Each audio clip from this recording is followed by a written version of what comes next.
അന്നും ഇന്നും ഞാൻ പറയുന്നത്, ഈ സിനിമ എന്ന് പറഞ്ഞാലും നാടകം എന്ന് പറഞ്ഞാലും ഏത് കലയ്ക്കും നമുക്കൊരു വരുമാന മാർഗമില്ലാതെ നമ്മൾ അതിലോട്ട് എടുത്ത് ചാടിയാൽ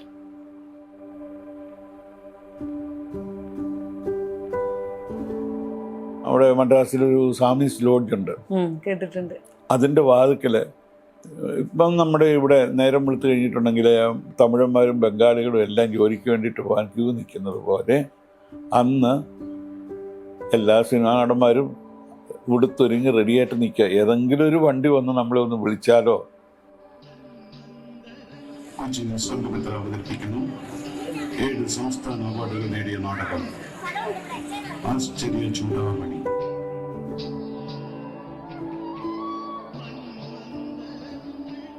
ആ കാലഘട്ടത്തിൽ ആണ് ബിച്ചു തിരുമല ഒരു നാടകമായിട്ട് എൻ്റെ അടുത്ത് വരുന്നത്. അത് ഏതാണ്ട് ഒരു 1.5 മണിക്കൂറുള്ളൊരു നാടകമാണ്. ഡയലോഗ് പഠിക്കേണ്ടതാണ്. മനുഷ്യ മനസ്സിൻ്റെ ഉൾപ്പരപ്പുകളിൽ കൂടി തെളിഞ്ഞു നിറഞ്ഞൊഴുകുന്ന രാഗവാഹിനിയുടെ ശീതള ശീകരങ്ങളെ നോക്കി ലോകത്തിൽ മറ്റാരെയും ദാഹ നൈരാശ്യം അനുഭവിച്ച ആ സ്നേഹ പരമേശ്വരൻ്റെ അന്ത്യാപേക്ഷയായിരുന്നു എനിക്ക് ദാഹിക്കുന്നത്. ഭർത്താവ് ഭാര്യയോട് പറയും, നിന്നെ ഞാനിന്ന് കൊല്ലും. അപ്പോൾ അവിടെ ഒരു കൊഞ്ചലോടെ പറയും, എന്നാൽ ഞാൻ മരിക്കുമെന്ന്.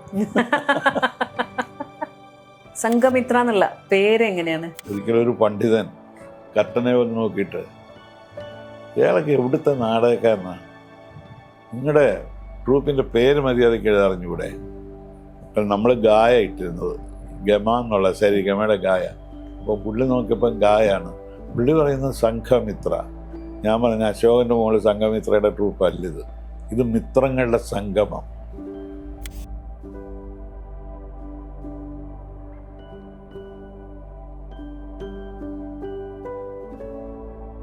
സിനിമാക്കാരെന്ത് കാണിച്ചാലും ഒരു കുഴപ്പമില്ല. പക്ഷേ നാടകം നടി, അവള് നാടകക്കാരിയാണ്. ഒരു എന്തോ നാടകക്കാരോടൊരു പുച്ഛ മനോഭാവമുള്ള ഒരു കാലഘട്ടമായിരുന്നു അത്. സ്വപ്നങ്ങളാൽ പ്രേമ സ്വർഗങ്ങൾ തീർക്കുന്ന ശില്പിയാണീ മോഹനവയൗവനം. സ്വപ്നങ്ങളാൽ പ്രേമ സ്വർഗങ്ങൾ തീർക്കുന്ന ശില്പിയാണീ മോഹനവയൗവനം. നീലമലർമിഴി തൂലിക കൊണ്ടത്ര നിർമ്മല മന്ത്രങ്ങൾ നീ എഴുതി. ഓ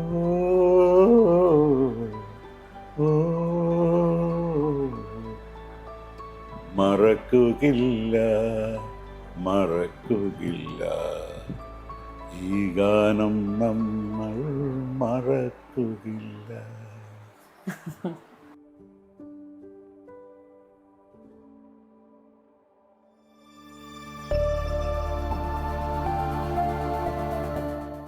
തോപ്പിൽ ബാസി, KT മുഹമ്മദ്, NN പിള്ള ഇവരൊക്കെ അരങ്ങ് വാഴുന്ന കാലത്താണ് താങ്കൾ നാടകരംഗത്തേക്ക് എത്തുന്നത്. അതായത് നാടകത്തിൻ്റെ സുവർണ കാലത്ത്. മലയാള നാടകവേദിയെ സംബന്ധിച്ചിടത്തോളം 1980 മുതൽ 2000 വരെയുള്ള ആ 20 വർഷമായിരുന്നു സുവർണ കാലം. അതെ. അന്നൊക്കെ നാടകം കാണാൻ വേണ്ടിയിട്ട് നടന്നും സൈക്കിൾ ചവിട്ടിയൊക്കെ എത്രയോ കിലോമീറ്ററുകൾ താണ്ടി ആൾക്കാർ വന്നുകൊണ്ടിരുന്നു. അത് സിനിമയേക്കാളെല്ലാം ഉപരി ഒരു വല്ലാത്ത ഹരമായിരുന്നു ജനങ്ങൾക്ക്. അതുപോലെ തന്നെയുള്ള അവരുടെ ആ ആരാധനാ മനോഭാവം. സത്യത്തിൽ ഒരു സിനിമയിൽ പോലും അഭിനയിക്കാൻ പറ്റാതെ ഞാൻ ഈ നാടകത്തിൽ ആയിപ്പോകാൻ കാരണവും അതുതന്നെയാണ്. അന്ന് നാടകത്തിന് കിട്ടിയ ആ ഒരു പ്രേക്ഷകൻ്റെ ആ ഒരു സന്തോഷം. ഞാൻ നാടകത്തിൽ വന്നത് സത്യം പറഞ്ഞാൽ നാടകത്തിൽ വരണമെന്നുള്ള ഉദ്ദേശത്തോടു കൂടിയല്ല. സിനിമയായിരുന്നു ആഗ്രഹം അല്ലേ? സിനിമയായിരുന്നു ആഗ്രഹം. ചെന്നൈ വരെ പോവുകയും ചെയ്തു. അതെ, മദ്രാസിൽ പോയി. പക്ഷേ അവിടെ അന്ന് ഇപ്പോൾ ഈ മെഡിമിക്സിൻ്റെ ഒക്കെ ഉടമസ്ഥനായിരുന്ന കോഴിക്കോട്ടുകാരാണ് doctor Balakrishnan, doctor Siddhan, doctor Pavithran, ഇങ്ങനെയൊക്കെ ഉള്ളവരുടെ കൂടെ നാടകത്തിൽ ഓണത്തിനും മറ്റേ ഈസ്റ്റർ ക്രിസ്മസിനൊക്കെ ഞങ്ങൾ ഓരോ നാടകം കളിക്കും. അവരുടെ കൂടെ നാടകം കളിക്കാനായിട്ട് ഭാഗ്യമുണ്ടായി. അത് കണ്ട വിൻസെൻ്റ് മാസ്റ്ററും സുപ്രിയ ഹരിപോത്തനും പ്രേംനസീറിൻ്റെ അനിയനായിട്ട് അഭിനയിക്കാൻ വേണ്ടിയിട്ട് എന്നെ വിളിച്ചു. പക്ഷേ അവിടെ അതും പോകാൻ പറ്റിയില്ല, ജോലി കാരണം. അത് ശരി. അത് കാരണം കൊണ്ട് ഞാൻ അന്ന് തീരുമാനിച്ചു ഇനി ഒരാളുടെ കീഴിൽ ജോലി ചെയ്യുന്ന പരിപാടി വേണ്ട. അങ്ങനെ ഈ നാടകമെന്ന് പറയുന്നത് വല്ല ഓണത്തിന് മദ്രാസിൽ വെച്ച് കളിക്കും. അത് ഈ പ്രഗത്ഭരുടെ കൂടെയായിരുന്നു. ആ നാടകം കളിച്ചുകൊണ്ടാണ് കേട്ടോ ഇവർ കാണാൻ വിൻസെൻ്റ് മാസ്റ്റർ ഇത് കാണാനായിട്ട് ഇടയായത്. പക്ഷെ അത് നടന്നില്ല. പക്ഷെ സിനിമയ്ക്ക് വേണ്ടിയായിരുന്നില്ലേ മദ്രാസിലേക്ക് പോയത്? അതെ. പക്ഷെ നാടകം തന്നെ അവിടെയും അല്ല, അവിടെ നാടകത്തിലേക്ക് അന്നേരം ഒന്ന് ഇടയ്ക്കോ വർഷത്തിലൊരു നാടകം അവതരിപ്പിക്കുക എന്നത് കവിഞ്ഞ് ഇല്ല. അപ്പോൾ എൻ്റെ സുഹൃത്തുക്കളൊക്കെ ഐ വി ശശി മുതലുള്ളവരായിരുന്നു എൻ്റെ സുഹൃത്തുക്കൾ. അപ്പോൾ ധാരാളം നമ്മൾ സിനിമയെക്കുറിച്ച് പഠിച്ചുകൊണ്ടിരുന്നു. അതിനിടയിൽ പ്രാക്ടിക്കലായിട്ട് അഭിനയിച്ചുകൊണ്ടിരുന്ന നാടകമായിപ്പോയി. അപ്പോൾ അവിടെ വെച്ച് അന്നെന്ന് പറഞ്ഞിട്ടുണ്ടെങ്കിൽ ഈ ടിക്കറ്റൊന്നും ഇല്ലാണ്ട് കള്ളവണ്ടി കയറി ധാരാളം പേര് അന്ന് ചെന്നൈയില്ല, മദ്രാസിലോട്ട് ചെന്നാൽ ഇപ്പോൾ സിനിമാക്കാരാകാമെന്നും പറഞ്ഞ് ഒത്തിരി മോഹങ്ങളുമായിട്ടാണ് വരുന്നവരാണ്. അങ്ങനെ പക്ഷെ അവിടെ വന്നിട്ട് ആ കോടമ്പക്കത്തിൻ്റെ തെരുവീതികളിൽ കിടക്കാനും സ്ഥലമില്ല, ഭക്ഷണം കഴിക്കാനും നിവൃത്തിയില്ലാതെ ഓരോരുത്തർ. അപ്പോൾ ആ ഒരു കാലഘട്ടത്തിൽ ഞാൻ എന്തായാലും സ്വന്തമായി നമുക്കൊരു ജോലി വേണം. അന്ന് ഇന്ന് ഞാൻ പറയുന്നത് ഈ സിനിമ എന്ന് പറഞ്ഞാലും നാടകം എന്ന് പറഞ്ഞാലും ഏത് കലയ്ക്കും നമുക്കൊരു വരുമാന മാർഗമില്ലാതെ നമ്മൾ അതിലോട്ട് എടുത്ത് ചാടിയാൽ നമ്മളിരിക്കുന്ന രക്ഷപ്പെട്ടിട്ടില്ല. എല്ലാവരും ചോദിക്കും പിന്നെ ഈ കലാകാരന്മാരെന്താ എല്ലാം അവസാനം വരുമ്പോൾ ദാരിദ്ര്യവും കുത്തുവാളയെടുത്ത് ഒന്നും വേണ്ട. ബാലങ്കേനായരുടെയൊക്കെ ആ അവസാന കാലഘട്ടം എത്രമാത്രം സിനിമയിൽ അഭിനയിച്ച, അതുപോലെ തന്നെ നിങ്ങൾക്കൊന്നും അറിയില്ല, ഒരു കാലഘട്ടത്തിൽ ഏറ്റവും കൂടുതൽ സിനിമയിൽ അഭിനയിച്ച ഒരാളായിരുന്നു മുത്തയ്യ, ബഹദൂർ. ആരെ എടുത്തു നോക്കിയാലും അവസാന കാലത്ത് വെള്ളമിറക്കാൻ നിവൃത്തിയില്ലാതെ ഒന്നുമില്ലാതെ ബഹദൂറിനെ സഹായിച്ചത്, മരിക്കുന്നവരെ സഹായിച്ച പ്രേംനസീറാണെന്ന് ഞാൻ കേട്ടിട്ടുണ്ട്. മേള എന്ന് പറയുന്ന സിനിമ, മേളയിലെ മമ്മൂട്ടി അഭിനയിച്ച വേഷം എന്താണ്? ഒരു മരണക്കിണറിൽ ബൈക്ക് ഓടിക്കുന്നത്. ഇപ്പം മമ്മൂട്ടിയും പിന്നെ അവിടെ നായകനാരാണ്? മേള രഘു, മരിച്ചു പോയിട്ട് അല്ലരിപ്പോഴൊക്കെ ആണ്, എപ്പോഴും ഇവിടെ വരുമായിരുന്നു മേള രഘു. ഇവർക്ക് രണ്ടുപേർക്കൂടെ ഒരു മുറിയാണ്. അതാണ് ഞാൻ പറഞ്ഞു വന്നത്. മമ്മൂട്ടിക്കും മേള രഘുവിനും, മേള രഘു കട്ടിലെ കിടക്കും, മമ്മൂട്ടി ഇത് കിടക്കും. സിനിമ കഴിഞ്ഞപ്പോൾ മമ്മൂട്ടിക്ക് 500 രൂപയും കിട്ടി, നായകൻ മേള രഘുവിന് 5000 രൂപയും കിട്ടി. അത് അന്ന് ഒരു എന്നെ ആ പടത്തിലേക്ക് നിശ്ചയിച്ച് കഴിഞ്ഞിട്ട് എനിക്ക് ഉള്ള റെമ്യൂണറേഷൻ എത്രയാണെന്നറിയോ? മാസം 400 രൂപ. സിനിമ ഒരു മാസം കൊണ്ട് തീർന്നാൽ എൻ്റെ റെമ്യൂണറേഷൻ 400 രൂപ. അതല്ല, അത് 10 മാസം കൊണ്ടാണെങ്കിൽ 4000 രൂപ. ഇത്രയും സുഖസൗകര്യങ്ങൾ ജോലിയും കളഞ്ഞിട്ട് ഇതിലേക്ക് ചാടാൻ, അന്ന് അവിടെ മദ്രാസിലൊരു സാമീസ് ലോഡ്ജുണ്ട്, കേട്ടിട്ടുണ്ട്. അതിൻ്റെ വാതിക്കൽ ഇപ്പം നമ്മുടെ ഇവിടെ നേരം വെളുത്ത് കഴിഞ്ഞിട്ടുണ്ടെങ്കിൽ തമിഴന്മാരും ബംഗാളികളും എല്ലാം ജോലിക്ക് വേണ്ടിയിട്ട് പോകാൻ ക്യൂ നിൽക്കുന്നത് പോലെ അന്ന് എല്ലാ സിനിമാ നടന്മാരും ഉടുത്തൊരുങ്ങി റെഡിയായിട്ട് നിൽക്കുക. ഏതെങ്കിലും ഒരു വണ്ടി വന്ന് നമ്മളെ ഒന്ന് വിളിച്ചാലോ, ചിലപ്പോൾ ആരും വിളിക്കാറില്ല, വണ്ടിയായിട്ട് വരും. അവർ ജോസ് ഫാഷിനെ വേണോ, ഈ കപ്പിള്ള വേണോ, അങ്ങനെയൊക്കെ വിളിച്ചുകൊണ്ട് പോകുന്ന ആ ഒരു കാലഘട്ടത്തിൽ സിനിമയ്ക്ക് വേണ്ടിയിട്ട് ഈ ജോലി കളയരുതെന്ന് എല്ലാവരും പറഞ്ഞു. അങ്ങനെ ഞാൻ കളഞ്ഞില്ല, ഞാൻ പോയില്ല. പക്ഷേ അത് പടം പുറത്തിറങ്ങിയപ്പോഴത്തേക്കും എനിക്ക് എൻ്റെ മനസ്സിന് വല്ലാത്ത സങ്കടവും എല്ലാം. ആ സിനിമയ്ക്ക് എനിക്ക് പകരം ഒരു പുതുമുഖമാണ് വന്നത്. അദ്ദേഹത്തിൻ്റെ പേര് മരിച്ചുപോയി, സുധീർ. പക്ഷെ അപ്പോൾ ആ പടവും കൂടെ കണ്ടു കഴിഞ്ഞപ്പോൾ ആകത്താകുന്നത് പോയി. അന്ന് ഞാൻ തീരുമാനിച്ചു, ഇനി ഒരു വ്യക്തിയുടെ കീഴിൽ ജോലിക്ക് വേണ്ട, നമുക്ക് സ്വാതന്ത്ര്യമില്ലല്ലോ. അങ്ങനെ അവിടെ ഞാൻ തുടങ്ങിയ തൊഴിൽ ട്രാവൽ ഏജൻസിയാണ്. ഞാൻ എറണാകുളത്തിന് വരുന്നു. എന്നോടൊപ്പം മദ്രാസ് വെച്ചുള്ള എൻ്റെ സന്തത സഹചാരികളായിരുന്ന കണ്ണൂരായ മാഷ്, ബിച്ചു തിരുമല, ഇങ്ങനെയുള്ള ആൾക്കാരെല്ലാം എൻ്റെ കൂടെ ഇങ്ങ് പോന്നു. അന്ന് പിന്നെ പാട്ടുകാരിയായിട്ട് ഒരു 10-15 വയസ്സുള്ള ഒരു പെൺകുട്ടി വന്നു, ലതിക. ലതിക ടീച്ചർ. ലതിക പിന്നീട് ലതിക ടീച്ചറായി, ചലച്ചിത്ര പിന്നണി ഗായികയായി. അതെ അതെ. ആ കാലഘട്ടത്തിൽ ആണ് ബിച്ചു തിരുമല ഒരു നാടകമായിട്ട് എൻ്റെ അടുത്ത് വരുന്നത്. അത് ഏതാണ്ട് ഒരു 1.5 മണിക്കൂറുള്ളൊരു നാടകമാണ്. ആ നാടകം 2 മണിക്കൂറാക്കി ഞങ്ങളത് പഠിച്ചു. എറണാകുളം ഫൈൻ ആർട്സ് ഹാളിൽ ഒരു ഓൾ കേരള കോമ്പറ്റീഷനിൽ പങ്കെടുത്തു. 7 അവാർഡ് കിട്ടി. കഴിഞ്ഞപ്പോൾ ഒരു പ്രൊഫഷണൽ നാടകം ഞാൻ കണ്ടിട്ടില്ല, ഞാൻ സഹകരിച്ചിട്ടുള്ള ഇതുമായിട്ട് ഒരു ബന്ധവും എനിക്കില്ല. എങ്കിലും തോന്നി. ആ തോന്നൽ എന്താണെന്നും എനിക്കറിയത്തില്ല. അവിടെ നിന്ന് ഒരിക്കലും പുറകോട്ട് നോക്കേണ്ടി വന്നിട്ടില്ല. ആ നാടകമാണോ ദണ്ഡകാരണ്യം? ആ തുടങ്ങിയ നാടകമാണ് ദണ്ഡകാരണ്യം. അതിനുശേഷം തുടർച്ചയായിട്ട് കുറേ ഹിറ്റ് നാടകങ്ങളാണ് വന്നത്. അധ്യായം, സോമസൗധം, ആമുഖം, കന്യാകുമാരിയിലൊരു കടങ്കഥ, 1000 സൂര്യഗായത്രികൾ, ആശ്ചര്യ ചൂടാമണി, ആകാശവാണിഭം, അങ്ങനെ ആയിലും കായലും ഒക്കെ ആയിട്ട് കുടുംബ പുസ്തകം. അതിനിടയിൽ ഈ വന്നവരെല്ലാം പുതിയ എഴുത്തുകാരുമായിരുന്നു. മലയാള നാടകവേദിക്ക് പരിചയപ്പെടുന്ന പുതിയ വ്യക്തികളായിരുന്നു. അവരെല്ലാം ഇന്ന് സിനിമയിലും സീരിയലിലും ഒക്കെ ആയിട്ട് വളരെ ഫേമസ് ആയിട്ടുള്ളതാണ്. ആദ്യ നാടകം ദണ്ഡകാരണ്യാണല്ലോ. അപ്പം അതിൻ്റെ ഒരു എക്സ്പീരിയൻസ് എന്ന് പറയുന്നത് എന്തൊക്കെ പിന്നീട് എത്ര നാടകങ്ങൾ ചെയ്താലും അതൊരു വേറിട്ട അനുഭവം തന്നെ ആയിരിക്കുമല്ലോ. ആദ്യ നാടകത്തിൻ്റെ എക്സ്പീരിയൻസ് എന്ന് പറഞ്ഞാൽ പ്രധാനമായിട്ട് നമ്മൾ എല്ലാവരും ഇത് പഠിപ്പിക്കുകയാണ്. ഒരു കളരി പോലെ ആർട്ടിസ്റ്റുകളെല്ലാം ഇരുത്തി പഠിപ്പിക്കുക. കാരണം ഒരു നാടകത്ത് പിന്നെ മാസങ്ങളോളം അയാളുടെ മനസ്സിലിട്ടുണ്ടാക്കുന്ന ചില കഥാപാത്രങ്ങളുണ്ട്. ആ കഥാപാത്രങ്ങൾ ആ കഥയും നമ്മൾ ഒരു സെക്കൻഡ് കൊണ്ട് അല്ലെങ്കിൽ ഒരു മണിക്കൂർ കൊണ്ട് നമ്മളതിനെ ആവിഷ്കരിച്ച് ശരിയാക്കില്ല. നമ്മളും അത് പഠിക്കണം, അല്ലെങ്കിൽ പഠിപ്പിക്കണം. ഇന്നതാണ് അതിൻ്റെ മാനർസ്, ഇന്നതാണ് അതിൻ്റെ രീതി എന്നുള്ളതൊക്കെ പറഞ്ഞ് വളരെ നാളത്തെ ഒരു 3 മാസമെങ്കിലും എടുക്കും. അന്ന് ഇന്ന് 3 ദിവസം കൊണ്ട് നാടകം കളിക്കും. അന്നതല്ല, ഒരു 3 മാസത്തെ റിഹേഴ്സലായിരിക്കും.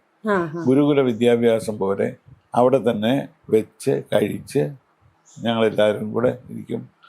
അന്ന് പിന്നെ എല്ലാവർക്കും അതൊരു ഭയങ്കര ആനന്ദമാണ്. ആരും പണത്തിന് വേണ്ടിയിട്ടല്ല, അതിൻ്റെ കിട്ടുന്ന നാടകം കളിച്ച് കഴിഞ്ഞാൽ കിട്ടുന്ന കാശിന് വേണ്ടിയിട്ടല്ല. അങ്ങനെ കാശ് കൊടുക്കാൻ പറ്റിയില്ല. കാരണം ഈ ദണ്ഡകാരണ്യം ഉദ്ഘാടനം കഴിഞ്ഞു. ആദ്യത്തെ കളി കിട്ടുന്നത് തിരുവനന്തപുരത്താണ്, കാർത്തിക തിരുനാൾ തിയേറ്ററിൽ. അപ്പോൾ തിരുവനന്തപുരത്തിന് പോകണം, വണ്ടി വേണം. ഇവിടെ ഒന്നും വണ്ടി കിട്ടില്ല. ഓർക്കസ്ട്ര ഒക്കെ ലൈവാണ്. അത് കാരണം എല്ലാം കൂടി ഒരു 10-30 പേരുണ്ട്. അപ്പോൾ അന്ന് മിനി ബസ്സുകളില്ല. മൂവാറ്റുപുഴ, പിന്നെ കോതമംഗലം അവിടെയൊക്കെ തൊടുപുഴയൊക്കെ പോയിട്ട് KSRTCയുടെ കണ്ടം ചെയ്ത ബസ്സും കൊണ്ടുവരും. ഒരു 60 പേര് വരെ അതിനകത്ത് കയറും. അപ്പോൾ 800 രൂപയാണ് അവരുടെ വണ്ടിക്കൂലി, എൻ്റെ റെൻറ്റ് വണ്ടിയുടെ. നമുക്ക് കിട്ടുന്നത് 1000 രൂപ.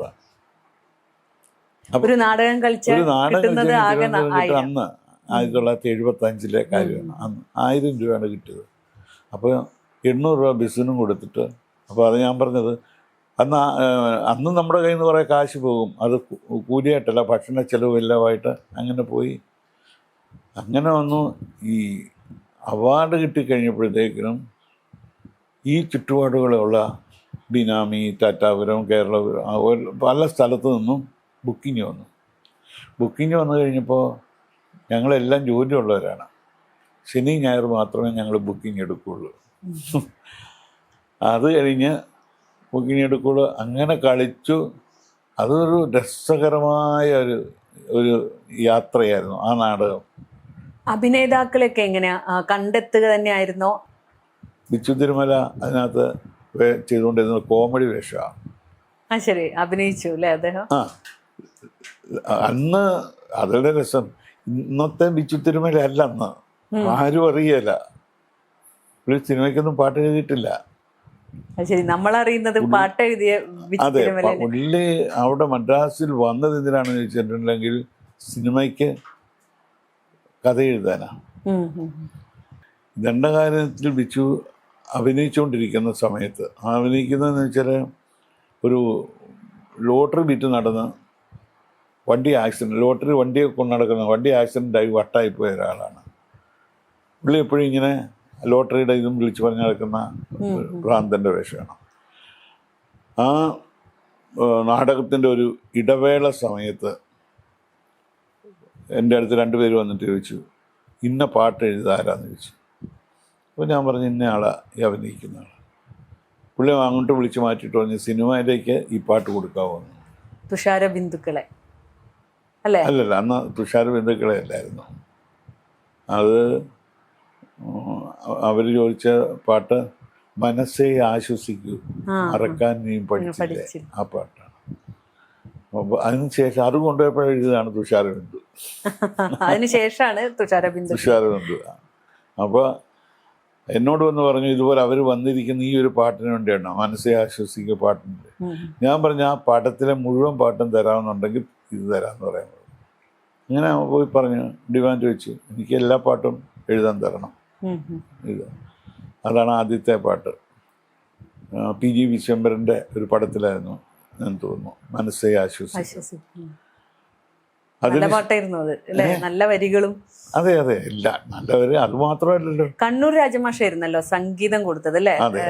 എല്ലാ നാടകങ്ങൾക്കും എനിക്ക് തോന്നുന്നു മരിക്കുന്നവരെ മാഷായിരുന്നു സംഗീതം നൽകിയിരുന്നത് അല്ലെ? സിനിമയിൽ പക്ഷെ വേറെ ആളല്ലേ ചെയ്തത്, മാഷല്ല.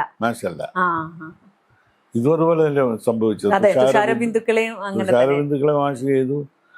അത് കാസറ്റിലാക്കി കൊണ്ടുപോയി IVCC കേൾപ്പിക്കുന്നു. അപ്പം IVCC അത് വേണം, കൂടിയേ തീരൂ. അങ്ങനെ അത് കൊടുത്തു. പക്ഷേ IVCC ഒരു കാര്യം ചെയ്തു, ഇദ്ദേഹത്തിന് പടം മുഴുവൻ കൊടുത്തു. ആലിംഗനം എന്നും പറഞ്ഞ് പടത്തിലേക്കായിരുന്നു ഇത്. അതിനകത്ത് അഭിലാഷം എന്ന ഒരു അടുത്ത പടത്തിലെ പാട്ട് കംപ്ലീറ്റ് രാമാഷുക കൊടുത്തത്. ശരി, അതാണ് ആ പേരിന്റെ പ്രത്യേകത, ദണ്ഡകാരണ്യം എന്നുള്ളത്. വിരാധൻ എന്ന രാക്ഷസന്റെ, അതിൽ തന്നെ രാവണത്ത് പറയുന്ന പച്ചമാംസങ്ങൾ ഭക്ഷിച്ചു ഉച്ചത്തിൽ അലറി നിന്നീടനാൻ വിരാധനൻ. വിരാധൻ പച്ചമാംസം മാത്രമേ തിന്നുള്ള രാക്ഷസൻ. പക്ഷെ ഇപ്പം പറഞ്ഞിട്ട് കാര്യമില്ല, ഇപ്പോഴും നമ്മൾ ദണ്ഡകാരണ്യത്തിൽ കിടക്കുക. ഇവിടെയുള്ളവർക്കും പച്ചയിറച്ചി തന്നെ മതി ഈ കാലഘട്ടത്തിൽ, അല്ലേ? അതായത് മലയാള ഭാഷയുടെ ജനയിതാവിന് അറിഞ്ഞോ അറിയാതെ ഒരബദ്ധം പറ്റി. അക്ഷരത്രയം കൂട്ടിയിണക്കി അർത്ഥശൂന്യമായ ഒരു പദം സൃഷ്ടിച്ചു, മാന്യത. അത് ബാക്ക്ഗ്രൗണ്ടിൽ അനൗൺസ് ചെയ്തുകൊണ്ടാണ് തോന്നുന്നു അല്ലേ നാടകം തുടങ്ങിയിരുന്നത്? 2 വർഷം കഴിഞ്ഞപ്പോൾ എനിക്ക് തോന്നി ഇതിങ്ങനൊന്നും പോരാ. കാരണം അന്ന് ഒന്നാമത്തെ ഫെയിം കൊണ്ട്, പേരുകൊണ്ട് നമുക്ക് അടുക്കാൻ പോലും വയ്യാത്ത നാടക ആചാര്യന്മാരാണെല്ലാം. അതെ, എല്ലാം ആചാനവാഹക്കൾ വേണം. ശബ്ദം കൊണ്ട് തിലകൻ ചേട്ടനും ഒക്കെയാണ്, PCC വരെ നമ്മുടെ തിലകൻ ചേട്ടനോടൊക്കെ കൂടി എന്നാണ് ഞാൻ മത്സരിക്കേണ്ടത്.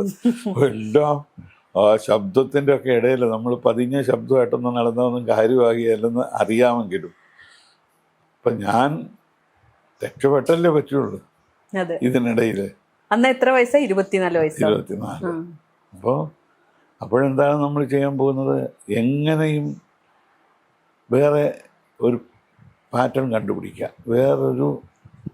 ഇപ്പം എനിക്ക് മനസ്സിലായി, എൻ്റെ പ്രായം അനുസരിച്ച് ആ പ്രായത്തിനോടനുസരിച്ചുള്ളൊരു പെൺകുട്ടിയും കൂടെ ആകുമ്പോൾ അവരുടേതായ ചില തമാശകളൊക്കെ ഈ അപ്പൂപ്പന്മാരും ഏറ്റെടുക്കുമെന്ന് എനിക്ക് മനസ്സിലായി. അതല്ലാണ്ട് നമ്മളിപ്പോൾ അവരുടെ ഒപ്പം കയറി അഭിനയിക്കാൻ പോയാൽ നടക്കുകയില്ല. അന്ന് നാടകങ്ങളൊക്കെ ഭയങ്കര ശക്തമായ സാധനങ്ങൾക്ക് കട്ടി ഡയലോഗുകൾ, മനുഷ്യൻ പറയുന്നത് പോലൊന്നുമല്ല, പ്രാസ ഭംഗി ഒപ്പിച്ച് ഡയലോഗ് പഠിക്കേണ്ടതാണ്. മനുഷ്യ മനസ്സിൻ്റെ ഉൾപ്പരപ്പുകളിൽ കൂടി തെളിനീർ നിറഞ്ഞൊഴുകുന്ന രാഗവാഹിനിയുടെ ശീതള ശീകരങ്ങളെ നോക്കി ലോകത്തിൽ മറ്റാരെയും ദാഹ നൈരാശ്യം അനുഭവിച്ച ആ സ്നേഹ പരമേശ്വരൻ്റെ അന്ത്യാപേക്ഷയായിരുന്നു എനിക്ക് ദാഹിക്കുന്നു. അന്നത്തെ കാലത്ത് പുസ്തകം നോക്കി നമ്മൾ കാണാൻ പഠിക്കണം. അപ്പോൾ ആ ഒരു കാലഘട്ടത്തിൽ നിന്ന് ഞാൻ, അതുപോലെ ഒരു നാടകമായാൽ ആ നാടകത്തിൽ ഒരു സീനിനകത്ത് 3 മുഹൂർത്തം ഉണ്ടായിരിക്കണം. 3 ഞെട്ടിപ്പിക്കുന്ന മുഹൂർത്തം. അതായത് മ്യൂസിക് കിങ് എന്ന് നടിക്കാനുള്ള ഒരു മുഹൂർത്തം. കാരണം ലൈവ് ഓർക്കസ്ട്രയാണ്, ഇപ്പോഴത്തെ സ്റ്റൈലല്ലെന്ന് ഓർക്കണം. പിന്നെ കർട്ടൻ വീഴുന്നത്, ഫസ്റ്റ് സീൻ കഴിഞ്ഞ് കർട്ടൻ വീഴുന്നത് നല്ല മ്യൂസിക് പഞ്ചിലായിരിക്കണം. ഇത് ഈ കന്യാകുമാരിയിലൊരു കടങ്കഥ എന്ന് പറഞ്ഞ നാടകത്തിനകത്ത് അങ്ങനെ സാധനമേ ഇല്ല. മുഹൂർത്തം എന്ന് പറയുന്നില്ല. 2.5 മണിക്കൂർ ആൾക്കാർ സമയം പോകുന്നത് ചിരിച്ചു മറിഞ്ഞ് അവരങ്ങനെ ഇരിക്കണം. അവസാനം 1.5 മണിക്കൂർ ഏത് ശിലാഹൃദയനെ തകർത്ത് കളയും. അപ്പോൾ ആ നാടകത്തിന് ശേഷം ഇവിടെ മലയാള നാടകവേദിക്ക് പല മാറ്റങ്ങളും സംഭവിച്ചു. ജീവിതഗന്ധിയായ കഥകൾ ആണ് ആൾക്കാർ ഇഷ്ടപ്പെടുന്നത് എന്ന് മനസ്സിലായി തുടങ്ങി. മുഹൂർത്തങ്ങളില്ലെങ്കിലും നാടകം ഹിറ്റാകും.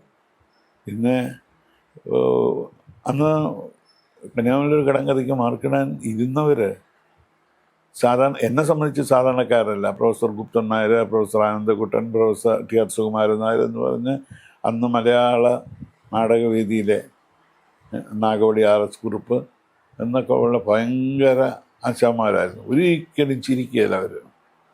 അപ്പോൾ അവരൊക്കെ തലകുത്തി മറിഞ്ഞ് കിടന്ന് ചിരിക്കുമായിരുന്നു. അപ്പോൾ ആ ഒരു അന്നൊരു ധാരണയുണ്ടായിരുന്നു, ചിരിക്കുന്ന നാടകം മത്സരത്തിൽ ഇത് മാർക്കിടുകയെന്ന്. അത് കൊമേഴ്സ്യൽ ആയിപ്പോകുമെന്ന്. കാരണം ഭയങ്കര ആരും ചിരിക്കാതെ ഒരു ഗഹനമായ കാര്യമുള്ളത് മാത്രമേ മത്സരത്തിൽ. സിനിമയിലും അങ്ങനെ ഉണ്ടായിരുന്നു. അത് പൊളിച്ചടുക്കിയതാരാണ്? ശ്രീനിവാസനാണ്. അല്ല, സിനിമയിലും ഉണ്ടല്ലോ ചില വ്യക്തികളുടെ സിനിമയ്ക്ക് മാത്രമേ എപ്പോഴും അന്താരാഷ്ട്ര പ്രശസ്തിയും ഇതെല്ലാം ഉണ്ടാകുള്ളൂ. എല്ലാവരും പറഞ്ഞ ഈ മത്സരത്തിനൊന്നും കൊടുക്കണ്ട, കിട്ടുക എന്ന് പറഞ്ഞതാണ്. പക്ഷേ എങ്കിലും കാരണം എന്താണെന്ന് വെച്ചിട്ടുണ്ടെങ്കിൽ ഇത് വളരെ ലാളിത്യമല്ല, ഗഹനമായതൊന്നുമല്ല, വലിയ വലിയ ഡയലോഗുകളൊന്നുമില്ല. ഭർത്താവ് ഭാര്യയോട് പറയും, നിന്നെ ഞാനിന്ന് കൊല്ലും. അപ്പോൾ അവിടെ ഒരു കൊഞ്ചലോടെ പറയും, എന്നാ ഞാൻ മരിക്കുമെന്ന്.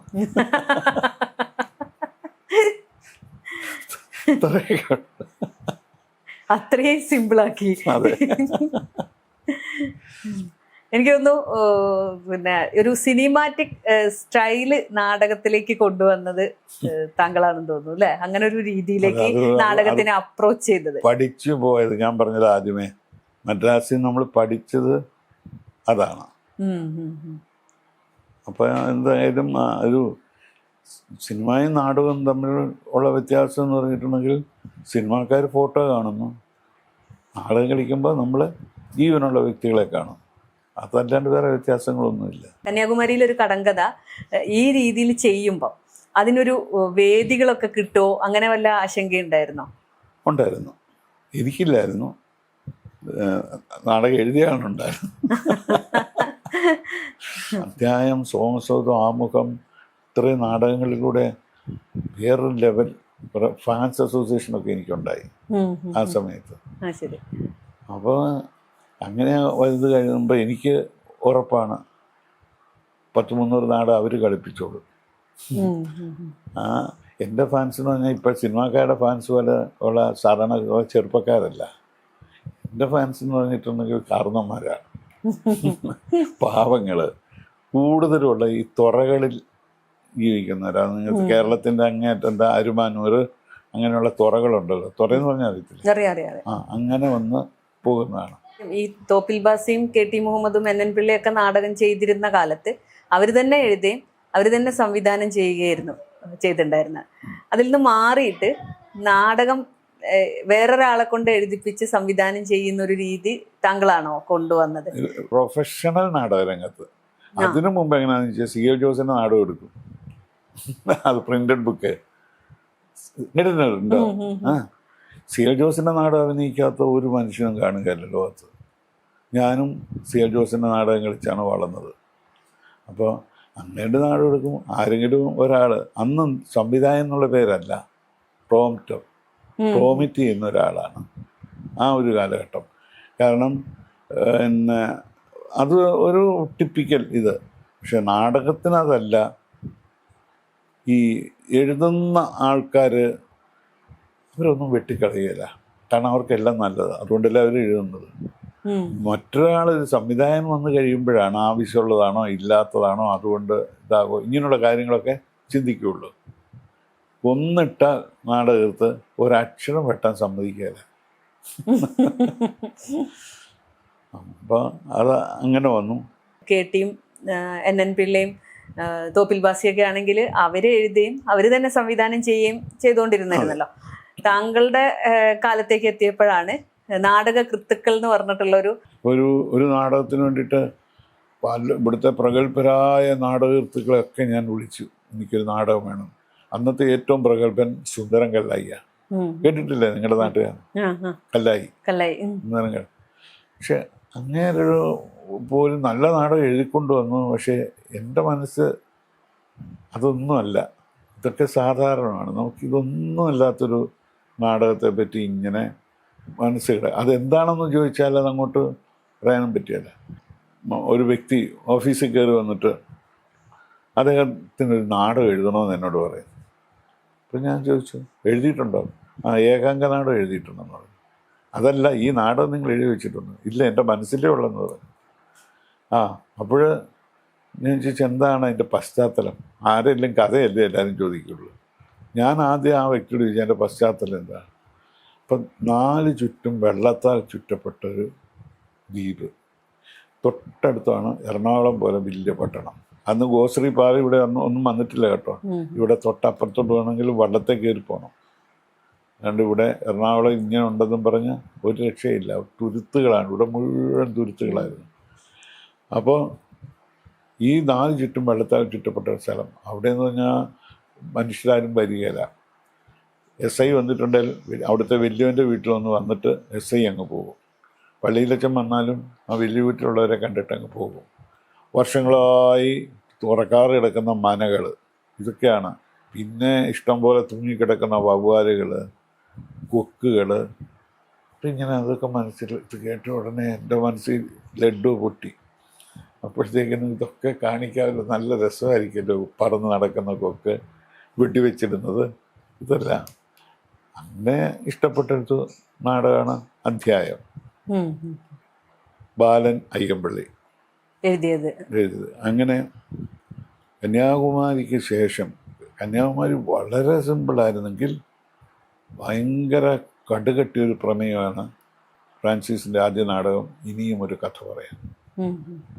മാവേലിക്കര ചെട്ടികുളങ്ങര നടന്ന ഒരു സംഭവത്തെ ആസ്പദമാക്കിയാണ് ആ നാടകം. ഒരു ഓഗസ്റ്റ് 14-ാം തീയതി ക്ഷേത്രത്തിൽ ഉഗ്രനൊരു കലാപം പൊട്ടിപ്പുറപ്പെടുന്നു. ചെറിയ അടിയെ തുടങ്ങിയതാണ്. പോലീസുകാർ കയറി മേഞ്ഞു. ഒരൊറ്റ വീട്ടിൽ ആണുങ്ങളില്ല, എല്ലാത്തിനും ഇതാക്കി എല്ലാ പെണ്ണുങ്ങളെയും നശിപ്പിച്ച്. ചെട്ടിക്കുളങ്ങര അമ്പലത്തിൽ ഒരിക്കൽ സംഭവിച്ചതാണ്.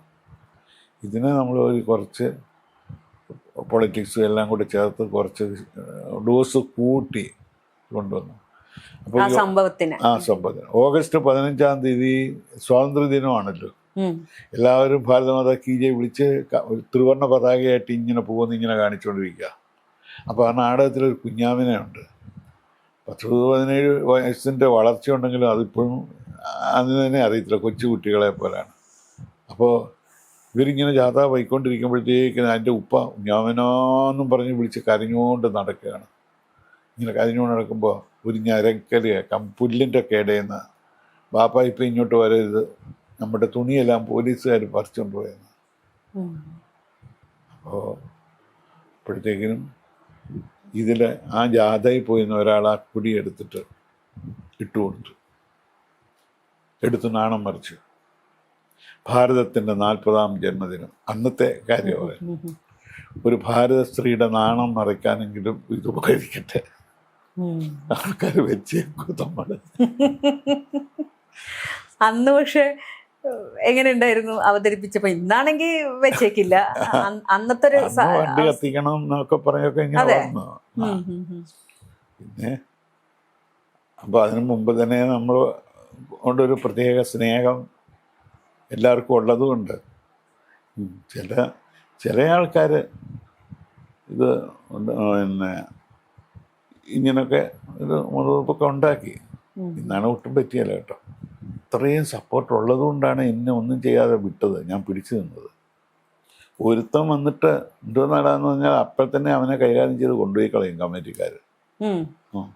നമ്മുടെ അടുത്ത സ്ഥലത്തെ നാടകം വരെ അവർ കൊണ്ട് വിട്ടിട്ടുണ്ട്. ശക്തമായ പിന്തുണ നമുക്ക് ഇവിടെ നിന്നുണ്ടേ. അതിൻ്റെ ഒരു രസകരമായ ഒരു സംഭവം ഒരു 5 വർഷം മുമ്പുണ്ടായി. കൊല്ലത്ത് ഞാൻ നാടകം കളിക്കാൻ 5 വർഷം മുമ്പ് നാടകം കളിക്കാൻ ചെന്നപ്പോൾ ഒരു പ്രായമുള്ള മനുഷ്യൻ എൻ്റെ അടുത്ത് വന്നിട്ട് എന്നോട് ചോദിച്ചു, ഞാനും പ്രായമുള്ള മനുഷ്യനാണെങ്കിലും ഉണ്ടല്ലോ, ഞാനൊന്ന് പയ്യനായിട്ടാണ് അഭിനയിക്കുന്നത്, അത് കാരണം കൊണ്ട് ഒരു കളി കഴിഞ്ഞ് വന്നതാണ്. അപ്പോൾ ഒരു പ്രായമുള്ള മനുഷ്യൻ വന്നിട്ട് എന്നോട് ചോദിച്ചു, എന്നെ അറിയുമോ ചോദിച്ചു. ഞാൻ പറഞ്ഞില്ല. അന്ന് ഇന്ന നാടകം കളിക്കുമ്പോൾ നിങ്ങളുടെ വണ്ടി ഒന്ന് അടിച്ചു പൊട്ടിക്കുകയും കാലെടുത്തെറിയുകയും ഒക്കെ ചെയ്ത ഒരാളാണ് ഞാൻ. ഇപ്പം എനിക്കതിനകത്ത് കുറ്റബോധം തോന്നുന്നു. ഞാൻ ചോദിച്ചു, ഇപ്പം തോന്നിട്ടെന്ത് കയറി, എൻ്റെ കുറേ കാശ് കളഞ്ഞു, ഇപ്പം തോന്നിട്ടെന്തായാലും.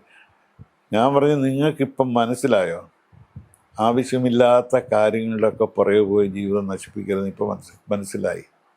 കാരണം അന്ധമായി ഓരോ കാര്യങ്ങളിലേക്ക് എടുത്ത് ചാടുക മനുഷ്യൻ. അതിപ്പം മതമാകട്ടെ രാഷ്ട്രീയമാകട്ടെ, വേറെ നോട്ടമൊന്നുമില്ല. അന്നത്തെ ചോര തിളപ്പിൻ്റെ ആ കാലഘട്ടത്തിലാകുമ്പോൾ എന്താ സംഭവം എന്ന് പോലും ചിന്തിക്കാതെ.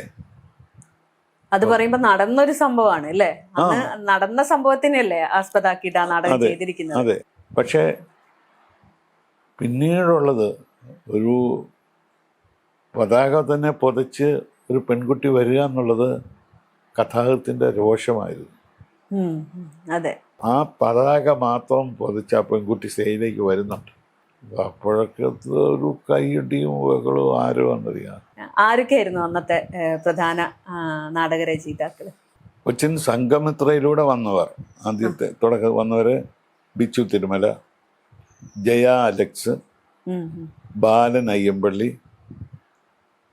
ചെറുന്നൂർ ജയപ്രസാദ്, അതിനുശേഷം Francis T Mavelikkara, Rajan Kizhakkanela, KR Ramesh, Sunil K Anand, Dinesh Pallath, പിന്നെ എൻ്റെ ഏറ്റവും പ്രിയപ്പെട്ട ഒരു വ്യക്തിയുണ്ട്, അടുത്ത കാലത്ത് മരിച്ചു, വളരെ ചെറുപ്പമായിരുന്നു, KC ജോർജ് കട്ടപ്പന. 2-3 പ്രാവശ്യം സംസ്ഥാന അവാർഡ് രജനിക്കുള്ളത് വാങ്ങിച്ചതാണ്. ഇപ്പം ഇനിയിപ്പോൾ നാടകം ഇപ്പോൾ പുതുതായിട്ട് എഴുതുന്നതെന്ന് പറഞ്ഞാൽ മുഹാദ് വെമ്പായം, കാവുന്തറ, പ്രദീപ് കാവുന്തറ, ഹേമന്ത് കുമാർ. വയനാട്ടിലെ നക്സലേറ്റുകളെ കുറിച്ച് എഴുതിയിട്ടൊരു നാടകം വന്നിരുന്നല്ലോ, ആശ്ചര്യ ചൂടാമണി. ഞാൻ കണ്ട നാടകമാണ്, കോഴിക്കോട് ടാഗോർ ഹാളിൽ വെച്ചിട്ട്.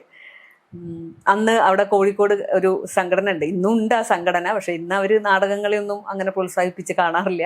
അന്ന് നിറയെ നാടകങ്ങൾ വരെയായിരുന്നു അവരുടെ പരിപാടിക്ക്. കല എന്ന് പറഞ്ഞിട്ടൊരു സംഘടനയായിരുന്നു, കോഴിക്കോട് ആർട്ട് ലവേഴ്സ് അസോസിയേഷൻ. അപ്പൊ ഈ അച്ഛൻ്റെ കൂടെ പോയിട്ടാണ് ഞാൻ ഈ നാടകം കണ്ടിട്ടുള്ളത്, ആശ്ചര്യ ചൂടാമണി. എനിക്കിപ്പോഴും ഓർമ്മയുണ്ട് അത്. അതില് ഇപ്പം അന്ന് ചെറുപ്പമായതുകൊണ്ട് മനസ്സിലായില്ല, എന്നാലും അതിനകത്തൊരു 2-3 ഡയലോഗുകളുണ്ട്. ശരിക്ക് ഇപ്പോഴാണെന്നുണ്ടെങ്കിൽ ഒന്നുകൂടെ ആൾക്കാർ മനസ്സിലിരുത്തി. അതായത് നക്സലിസം എല്ലാം കഴിഞ്ഞു, നക്സൽ പ്രമാണികളായിട്ട് നടന്നവർ, നമ്മൾ ഫിലിപ്പം പ്രസാദ്, അജിത, ഇങ്ങനെ 2-3 പേരുണ്ടായിരുന്നല്ലോ. ഇവിടെ നിന്ന് എല്ലാവരും ഓടിക്കളഞ്ഞപ്പം അവരിവിടെ പിടിച്ചു നിന്നു പല റൂട്ടിൽ കൂടെ ഒക്കെ. അങ്ങനെ ഒരു 3 ത്രിമൂർത്തികളുടെ കഥയാണ്. പക്ഷെ അതിൽ ഒരാൾ കിട്ടിയ കാശും കൊണ്ട് ബോംബെക്ക് കടന്നു, ഒരാളെന്ത് ചെയ്തു, പാർട്ടി മാറി മന്ത്രിയായി, ഒരു പാവപ്പെട്ടവൻ ജയിലിലുമായി. അവൻ വർഷങ്ങൾക്ക് ശേഷം അവൻ തിരിച്ചു വരുന്നിടത്താണ് നാടകം തുടങ്ങുന്നത്. ഒരു ചിമ്മിനി അവിടെ കത്തിക്കിടപ്പുണ്ട്, ഒരു വൃദ്ധൻ അവിടെ ഒരു പായിൽ കിടന്ന് ഉറങ്ങുന്നുണ്ട്. എന്തു പറ്റി സഖാവേ, വിപ്ലവം ജയിച്ചോ, നിങ്ങളൊക്കെ ഇങ്ങനെ നടക്കുന്നു, മറ്റവൻ പാർട്ടിയൊക്കെ മാറി അവനിപ്പോൾ മന്ത്രിയായി, നിങ്ങൾ ജീവിതം കളഞ്ഞില്ലേ എന്നൊക്കെ അയാൾ ചോദിച്ചു കഴിഞ്ഞേച്ച് ഇയാൾ ഇപ്പോൾ പറയാം അവൻ്റെ ഉണ്ണിമായ എന്ന് പറഞ്ഞാൽ അവൻ്റെ ഭാര്യയെക്കുറിച്ചാണ് ചോദിക്കാനുള്ളത്. എനിക്ക് വേണ്ടി എന്തെങ്കിലും എൻ്റെ ഉണ്ണിമായ വെച്ചിട്ടുണ്ടോ? ഇപ്പോൾ എടുത്തുകൊണ്ട് വരാമെന്ന് പറഞ്ഞ് ഇയാൾ അകത്തേക്ക് പോകുമ്പോൾ ഒരു പാവപ്പെട്ട സ്ത്രീ, പാടത്ത് പറഞ്ഞ കൂലിപ്പണിക്കൊക്കെ പോകുന്ന ഒരു പാവപ്പെട്ട സ്ത്രീ വന്നിട്ട് ചോദിക്കും, തമ്പ്ര അധികാരം കൈ കിട്ടിയപ്പോൾ എല്ലാവരും എങ്ങളെ മറന്നു തമ്പ്ര, തെറ്റുപറ്റിപ്പോയി. തെറ്റുപറ്റിയെങ്കിൽ എൻ്റെ മോൻ കർമ്മൻ ദത്തതാച്ചിയത് എന്തിനാ തമ്പ്ര? ഇക്കാണും വയലെല്ലാം ഏങ്കടേതാണെന്ന് പറഞ്ഞ് ഏങ്കളെ കൊതി പിടിപ്പിച്ചത് എന്തിനാ തമ്പ്ര? എന്തിനാ തമ്പ്ര ഈ പാവങ്ങളോടെ കള്ളം പറഞ്ഞേ? ശരിയല്ലേ? മത്സര സമയത്ത് ഭയങ്കര മത്സരം. ഈ നാടകത്തിൽ എന്ന് പറഞ്ഞാൽ എല്ലാ നാടകങ്ങളും മത്സരിപ്പിക്കായിരുന്നു. മറ്റേ ഇപ്പം അങ്ങനെ അല്ലല്ലോ, ഇപ്പം അവരാണ് ഒരു 10 നാടകം സെലക്ട് ചെയ്യുന്നത്. ഇതങ്ങനെയല്ല. കൊടുത്ത എല്ലാ നാടകങ്ങളും 3ഓ 4ഓ സ്ഥലത്ത് വെച്ച് മത്സരിപ്പിക്കുക. അങ്ങനെ ഫൈനലിൽ വന്ന് മത്സരിച്ചാണ് ഈ നാടകത്തിന് കിട്ടിയത് സംസ്ഥാന അവാർഡ് അല്ലേ? സംസ്ഥാന അവാർഡ്. സ്വന്തം അനുഭവത്തിൽ എന്ന് പറഞ്ഞാൽ അന്നൊക്കെ ശക്തമായ നാടകം എഴുതാൻ പറ്റിയ പ്രതിഭകളുണ്ടായിരുന്നു.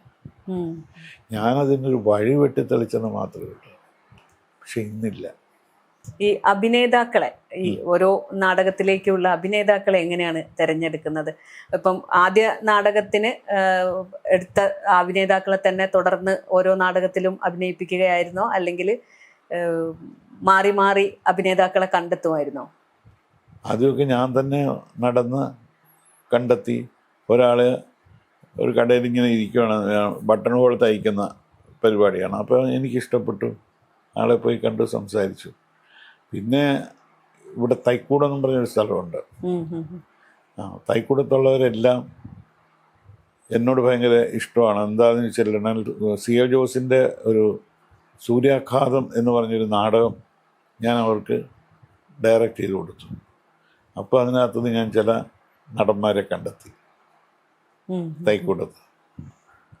അങ്ങനെയൊക്കെ അത് കഴിഞ്ഞ് 2-3 വർഷം കഴിഞ്ഞപ്പോഴത്തേക്കിനും ഇങ്ങോട്ട് തള്ളിക്കയറാൻ തുടങ്ങി, അന്വേഷിച്ച് വരാൻ തുടങ്ങി. അന്വേഷിച്ച് എല്ലാ സമിതികളും ഒരു വർഷത്തിൽ കൂടുതൽ നിർത്തിയാലെങ്കിലും ഇവിടെ ഉള്ളവർ ഒരു 10 വർഷമെങ്കിലും കൂടുതലായിട്ട് ലേഡീസിൻ്റെ കാര്യത്തിലുള്ളൂ. അവർക്ക് ജോലി കിട്ടിയോ, സീരിയൽ കിട്ടിയോ, സിനിമ കിട്ടിയോ, കല്യാണം കഴിച്ചോ പോകുന്നതല്ലാതെ ഞാൻ പറഞ്ഞു വിടാറുമില്ല, അവർ വിട്ടു പോകാറുമില്ല.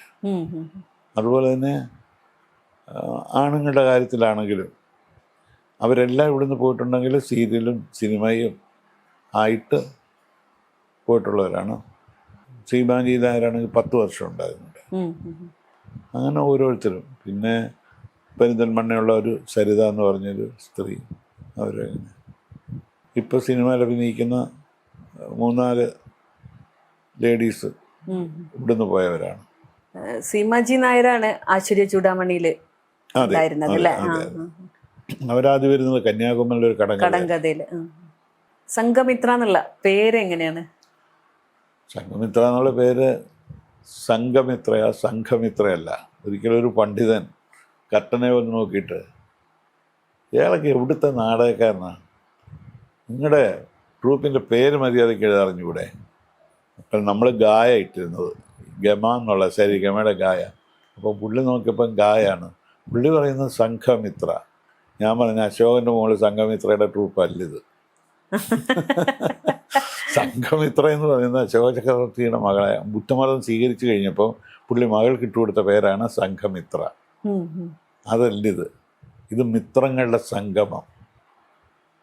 മിത്രം എന്ന് പറഞ്ഞാൽ സൂര്യൻ, വെളിച്ചം, അറിവ്, ഈ അർത്ഥങ്ങളുണ്ട്. അതിൻ്റെയൊക്കെ ഒരു സംഗമം. ഒരു ദിവസം തന്നെ 4 നാടകങ്ങളൊക്കെ ചെയ്യുമായിരുന്നല്ലോ. അപ്പൊ എങ്ങനെയാണ് ഒരു സ്ഥലത്ത് നിന്ന് വേറൊരു സ്ഥലത്തേക്ക് എത്തണം? അത് കൃത്യസമയത്തിന് എത്തുമായിരുന്നോ? എങ്ങനെയാണ് അത് മാനേജ് ചെയ്തത്? അത് നമ്മൾ കറക്റ്റായിട്ട് ഇപ്പോൾ ഒരാൾ വന്ന സ്ഥലത്ത് എവിടെയാണെന്നൊക്കെ ചോദിച്ചാൽ 30 കിലോമീറ്ററിനുള്ളിലാണെങ്കിൽ മാത്രമേ കൊടുക്കുകയുള്ളൂ. നമുക്ക് പെട്ടെന്ന് ഓടിയെത്താൻ പറ്റുമോ നോക്കണം. അല്ലാണ്ട് കിട്ടുന്ന വാരി വലിച്ച് വരുന്ന എല്ലാം കൂടെ എടുത്തിട്ട് അവസാനം ക്ലാഷായി ഒരിടത്തും പോകാനും പറ്റാതെ അങ്ങനെ ഒത്തിരി സംഭവങ്ങൾ ധാരാളം പേർക്കുണ്ടായിട്ടുണ്ട്. ഞാൻ ഒരിക്കലും നാടകം കൊണ്ട് ഇരുന്ന് ഉറങ്ങുകയില്ല. എല്ലാ സ്ഥലവും കണ്ട് പഠിച്ചിരിക്കും. അത് കാരണം കൊണ്ട് ഏതും എത്ര കിലോമീറ്റർ ഉണ്ട്, എത്ര ദൂരമുണ്ട്, ഈ കാര്യങ്ങൾ മറ്റൊരാളുടെ ഡിപ്പെൻഡ് ചെയ്തല്ല, ഞാൻ തന്നെ അന്ന് മുതൽ ഇങ്ങനെ പോയതുകൊണ്ട് എനിക്കതറിയാം. അത് കാരണം കൃത്യം നമ്മളത് നോക്കിയേ നമ്മൾ കൊടുക്കുകയുള്ളൂ. വൈകി എത്തുന്ന സാഹചര്യങ്ങൾ ഉണ്ടാവാറുണ്ടോ? അയ്യോ, ആ കാലത്ത് വൈകി എത്തിയിട്ടുള്ളൂ. സമയത്ത് ഒരിക്കലും ചെല്ലാൻ പറ്റിയിട്ടില്ല. പക്ഷെ ആളുകൾ കാത്തിരിക്കുകയായിരുന്നു അല്ലേ? എത്ര കാത്തിരിക്കുകയാണ്. ഒരിച്ചിപ്പോന്നൊരു വാക്ക് പറയല. നമ്മുടെ വണ്ടി കാണുമ്പോഴേ അവർ കൈയടി തുടങ്ങും. അതായത് 80 മുതൽ 2000 വരെയുള്ള ആ 20 വർഷം 4 നാടകം വരെ ഒരു ദിവസം കളിക്കും. അതെങ്ങനെയാണെന്ന് സംശയം ഇന്നുള്ളവർക്ക് വരും. ട്യൂട്ടോറിയലിലോ കോളേജിലോ ഒക്കെ പകൽ കളിക്കണം. പകൽ 1-2 എണ്ണം. പിന്നെ ഫൈൻ ആർട്സ്, ഈ കലയുടെ കാര്യം പറഞ്ഞ പോലെ ഫൈൻ ആർട്സുകൾ കാണും. അവർക്ക് നമ്മൾ 6:30 കൊടുക്കും. പിന്നെ ഉത്സവം കാണും. ഈ കൊല്ലം ജില്ലയിലോട്ടൊക്കെ ചെന്ന് കഴിഞ്ഞിട്ടുണ്ടെങ്കിൽ കാടൊക്കെയാണ്. വെളുക്കാതെ അവർ ചൂട്ടുകയറ്റൊക്കെ ഇട്ട് വന്ന് പായൊക്കെ ഇട്ട് വന്ന് അവിടെ കിടന്ന് വെളുക്കാതെ അവരാരും പോവുകയില്ല. അപ്പോൾ ഉത്സവത്തിന് 2 നാടകം, ഫൈൻ ആർട്സിന് 1, പിന്നെ കോളേജ്, അങ്ങനെ 4 നാടകം വരെ കളിച്ച് രാവിലെ 8 മണിക്ക് നാടകം കളിച്ച സംഭവങ്ങൾ വരെയുണ്ട്. പിന്നെ സാധാരണ നാടകക്കാർ പറയുന്ന മറ്റൊരു കാര്യമാണ്, അന്നത്തെ കാലത്ത് കാശ് കൊടുക്കുകയില്ല. അപ്പം നാടകത്തിന് മുമ്പ് ഒരു കാശ് വാങ്ങിക്കും. ഇപ്പോഴും ഗാനമേളക്കാരൊക്കെ അങ്ങനെയാണ്, നാടകത്തിന് മുമ്പേ കാശ് വാങ്ങിക്കും. അല്ലെങ്കിൽ ചിലപ്പം പറയും നിങ്ങളുടെ പരിപാടി ബോറായിരുന്നു പറയും, കൊടുക്കുകയില്ല. പക്ഷെ ഞാൻ ഇന്നും വരെ ഈ 50 വർഷത്തിനിടയിൽ ഞാൻ ആരോടും കാശ് ചോദിച്ചിട്ടില്ല. നാടകത്തിന് മുമ്പ് വാങ്ങിച്ചിട്ടുമില്ല. നാടകം കഴിയുമ്പോൾ കൃത്യമായിട്ട് അവർ കൊണ്ടുത്തരും. അപ്പോൾ പിന്നെ ബാർഗെയിൻ ചെയ്യല്ല. ഒരു വർഷത്തിൽ എത്ര നാടകങ്ങൾ ചെയ്യും? ഒരു വർഷത്തിൽ 300, 350, 400 വരെ ചെയ്തിട്ടുണ്ട്. വേദികൾ ഇപ്പോൾ ഞാൻ ജീവിതത്തിൽ ഇപ്പോൾ ഏതാണ്ട് ഒരു 14,000 വേദികളോളം പിന്നിട്ട് കഴിഞ്ഞു. പിന്നെ വേദികളുടെ കാര്യം പറയുമ്പോൾ കാശ്മീർ ഒഴിച്ച് ഇന്ത്യയിലെ എല്ലാ സംസ്ഥാനങ്ങളിലും നാടകം കളിച്ചു. ഗൾഫ് നാടുകളിൽ Dubai, Abu Dhabi, Sharjah, Ras al Khaimah, Muscat, Bahrain, ഇതെല്ലാം. നാടകത്തിൻ്റെ പ്രമേയങ്ങൾ എങ്ങനെയാണ് കണ്ടെത്തുന്നത്? നമ്മളിങ്ങനെ സമൂഹത്തിന് ഇങ്ങനെ ശ്രദ്ധിച്ചുകൊണ്ടേ ഇരിക്കുക ഓരോരോ കാര്യങ്ങൾ. അപ്പോൾ കൂടുതലും നമുക്ക് കിട്ടുന്ന അറിവിൽ നിന്നും കിട്ടുന്ന അനുഭവങ്ങളിൽ നിന്നും കിട്ടുന്ന കഥകളാണ്. കന്യാകുമാരിയിലൊരു കടങ്കഥ ഉണ്ടാകാൻ കാരണം തന്നെ എന്താണ്? അതിലെ സംഭവം വേറെ രീതിയിൽ സംഭവിച്ചു. അപ്പോൾ ആ സംഭവം എന്ന് പറയുന്നത് ഇത്രയേ ഉള്ളൂ. ഒരു നാടകത്തിൽ അഭിനയിക്കുന്ന ഒരാളും കഥാപ്രസംഗത്തിന് ഗിറ്റാർ വായിക്കുന്ന ഒരു സുഹൃത്തും, രണ്ടും തിരുവനന്തപുരംകാരാണ്. അവർ സ്നേഹിതരായിരുന്നു. ഒരു ദിവസം ഈ നാടകം ക്യാൻസലായി. നാടകത്തിൽ സഹകരിക്കുന്ന ആൾ വീട്ടിൽ പോയി. നാടകം ക്യാൻസലായതുകൊണ്ട് മഴ എന്തോ പ്രശ്നം കൊണ്ട് വീട്ടിൽ പോയി. അവിടെ ചെല്ലുമ്പോൾ അവൻ കാണുന്ന എന്താണ്? അവൻ്റെ ഭാര്യയുടെ കൂടെ എൻ്റെ കൂട്ടുകാരൻ കിടക്കുന്നു. ഇവനാകപ്പാടെ തകർന്നു. ഇവന് കരയാനല്ലാണ്ട് ഇവനൊന്നും അറിയത്തില്ല. മറ്റവൻ ഓടിപ്പോവുകയും ചെയ്തു. നാട്ടുകാരുടെ കൈ കിട്ടിയവർക്ക് അവർ ശരിക്ക് ഇടിച്ചു. പക്ഷേ അതിനു മുമ്പ് അവൻ എങ്ങനെ രക്ഷപ്പെട്ടു ഓടി. പിറ്റേ ദിവസം ഇവൻ്റെ ചേട്ടനുമായിട്ട് വരുമ്പോൾ തലേ ദിവസം തന്നെ ഇടിച്ചതിൽ ഒരുത്തനെ കിട്ടി. അവനെ കുത്തിക്കൊന്നു. അതും ഇവൻ്റെ തലേ വന്നു. ഇവനിപ്പോൾ എന്തായി? കൊലപാതകയായി. ഭാര്യയും ഇങ്ങനെയായിപ്പോയി. അവനവിടെ ഒരു ദിവസം നാടകവണ്ടി ഞങ്ങളുടെ നാടകവണ്ടിയും ആ നാടകവണ്ടിയും കൂടെ വരുമ്പോൾ നിർത്തി പിന്നെ പൊട്ടി അങ്ങ് കരയാൻ തുടങ്ങി. അപ്പം ഇത് നല്ലതാണല്ലോ ഒരു നാടകമൊക്കെ. പിന്നെ ഈ ഭർത്താവിനെ വഞ്ചിക്കുന്ന ഭാര്യയും ഇതൊക്കെ ഇഷ്ടം പോലെ ക്ലീശയാണ്, ഇഷ്ടം പോലെ ഉള്ളതാണല്ലോ ഇതൊക്കെ, വഞ്ചനകളൊക്കെ.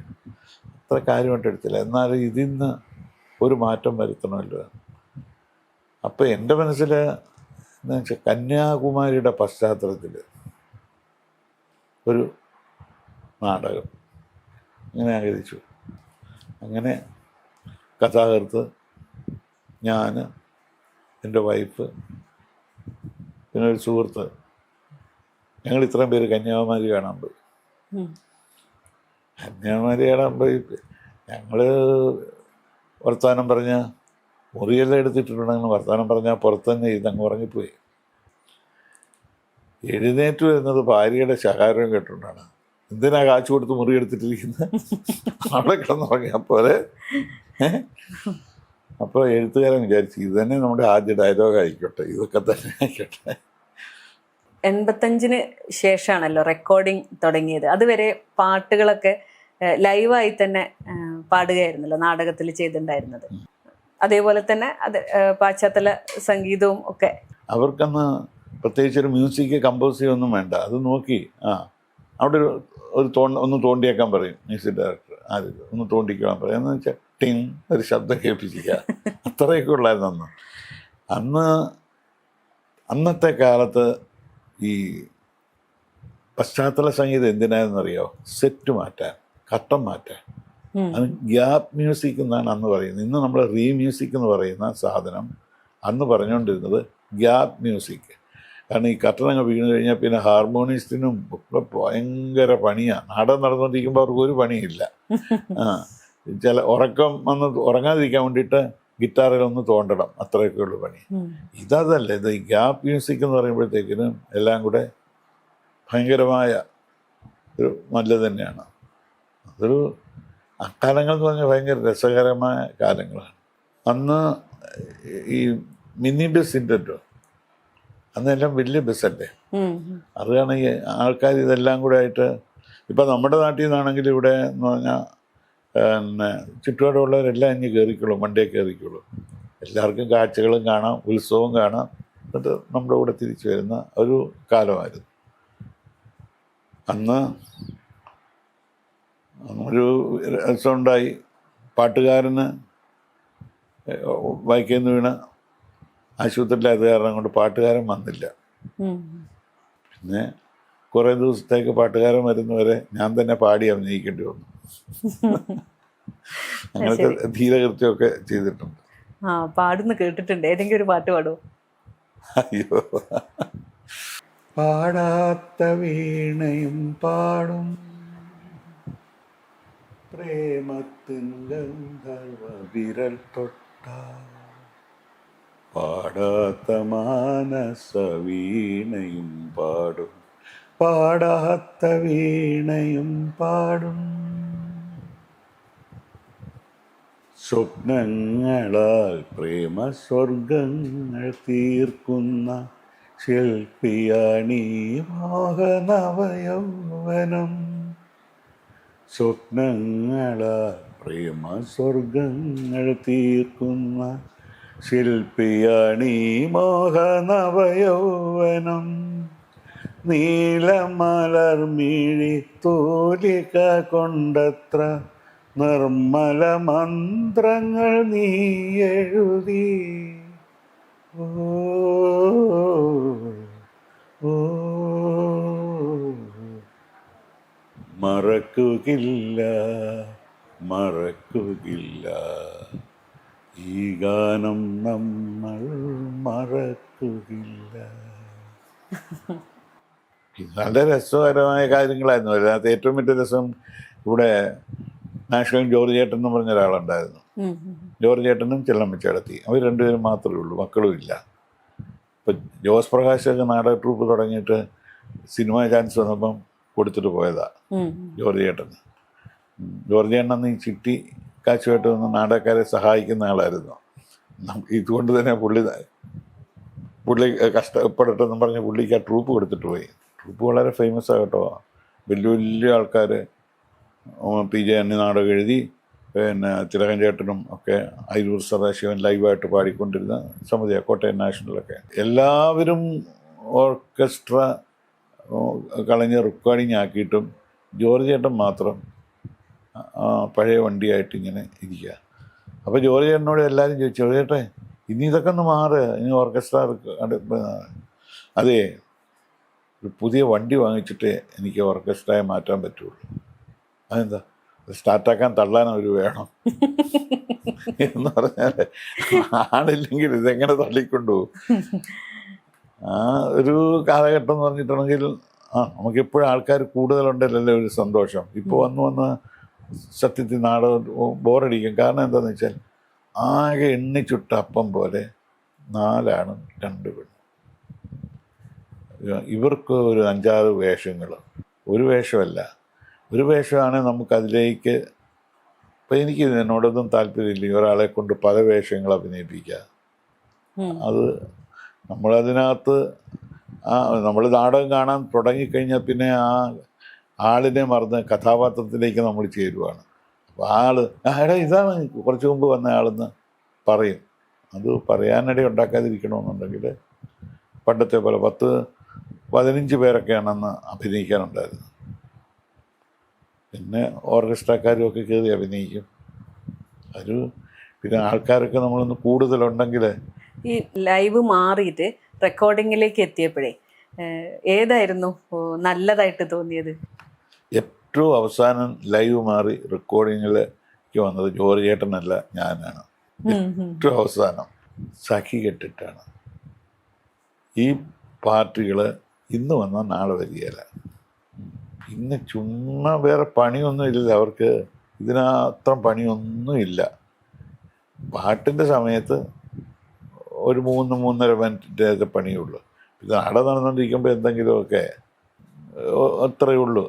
പക്ഷേ ഇവർ ചുമ്മാ ഇരുന്ന് ഒരു ബുദ്ധിമുട്ടാകും നമുക്ക്. അവസാനം സഹി കെട്ടിട്ടാണ്, അല്ലെങ്കിൽ ഞാൻ ഒരിക്കലും റെക്കോർഡിങ് ആക്കിയല്ലായിരുന്നു. ലൈവ് തന്നെ ആയിരുന്നു, ലൈവ് തന്നെ ആക്കുള്ളായിരുന്നു. പക്ഷേ ഇത് ഇപ്പം വളരെ സുഖമുണ്ട്. ഒരു വ്യക്തിയേ ഉള്ളൂ. ഈ 10-15 പേര് ഇരുന്നെല്ലാം കൂടെ ഉണ്ടാക്കുന്നതിന് പകരം ഒരു വ്യക്തി. പിന്നെ നമുക്ക് മാറിയ സാഹചര്യത്തിൽ കുറേ സ്പെഷ്യൽ എഫക്ട്സ് ഒക്കെ ഉണ്ട്. കടലെ തിരകളും അത് ഇതൊക്കെ വരുമ്പോഴത്തേക്കിനും ഓർക്കസ്ട്രയിലൊന്നും വായിക്കാൻ പറ്റിയല്ല. അപ്പോൾ അതൊക്കെ നമ്മൾ റെക്കോർഡ് ചെയ്തെടുത്ത്, അപ്പോൾ നേരത്തെ ആദ്യം മുതലേ എൻ്റെ പണി ഇത് റെക്കോർഡിങ് ഉണ്ട്. ചില സ്പെഷ്യൽ എഫക്ട്സ് എല്ലാം ഞാൻ കാസറ്റിലാക്കി വയ്ക്കും.